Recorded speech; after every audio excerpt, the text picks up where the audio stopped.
Hello ladies and gentlemen, I hope you are all doing well. Welcome to the channel. Today we're going to cover an amazing article from Redfin. There's so much information to unpack here. Thank you so much for tuning in. One caveat, I am a Florida, Georgia real estate broker, not a financial advisor.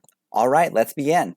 The title of this article is Homebuyer Demand Dips as Holiday Lull Amplifies Market Cooldown, published on April 21st, 2022 by Tim Ellis. Okay, so Redfin's Homebuyer Demand Index fell for the first time since June, and the share of home sellers dropping their asking price was the highest in 5 months. So what is the Redfin Homebuyers Demand Index?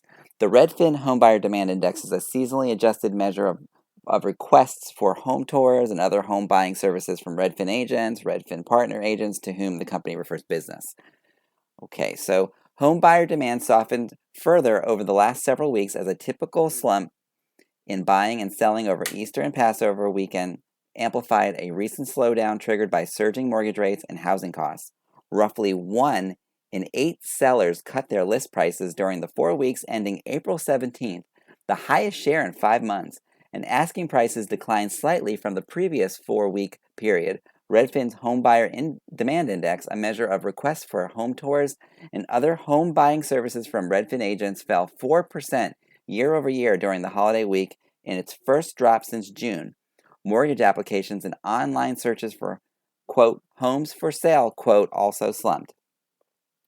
More buyers have moved to the sidelines as home prices have hit historic highs and mortgage rates have jumped past 5%. The median home sale price is up 17% year over year to a record $392,750, and mortgage rates are now at the highest level since April 2010, sending the typical homebuyer's monthly payment up 38% to an all-time high of $2,318. Still, some measures of competition include the shares of homes selling above list price and share selling in 1 week continue to hit new records.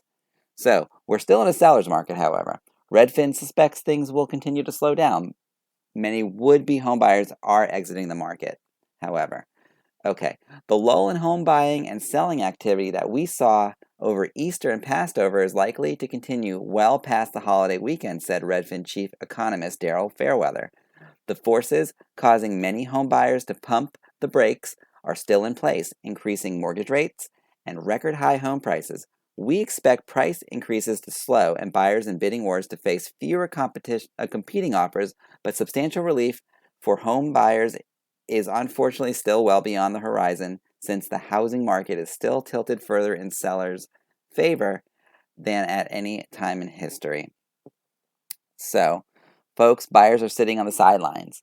And if you have seen my previous videos, you'll know that the average mortgage rate for borrowers with a 700 credit score and a 20% down payment, you're looking at a rate of over 6%. And if your score is under 699, it's even worse. And with a possible 0.75 basis point hike in May by the Fed, it's only going to get worse for buyers and sellers alike. Okay guys, let's go over the leading indicator and the takeaway from this video. 1. Fewer people searched for, quote, homes for sale, quote, on Google. Searches during the week ending April 16th were down 8% from a year earlier. 2.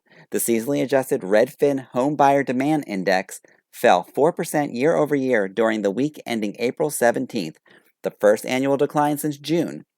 3.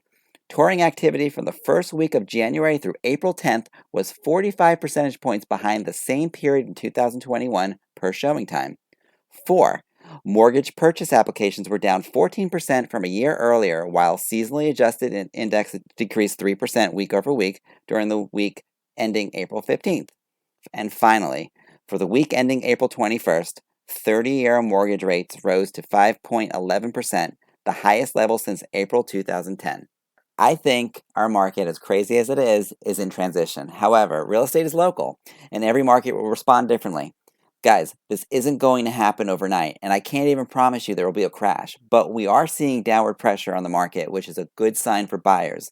However, if you must buy in this market, I suggest you be very careful and think for the long term. If you like this video, please consider subscribing to the channel and hit that like button. I'm a Florida, Georgia real estate broker, not a financial advisor. Thanks again, and we'll see you in the next video.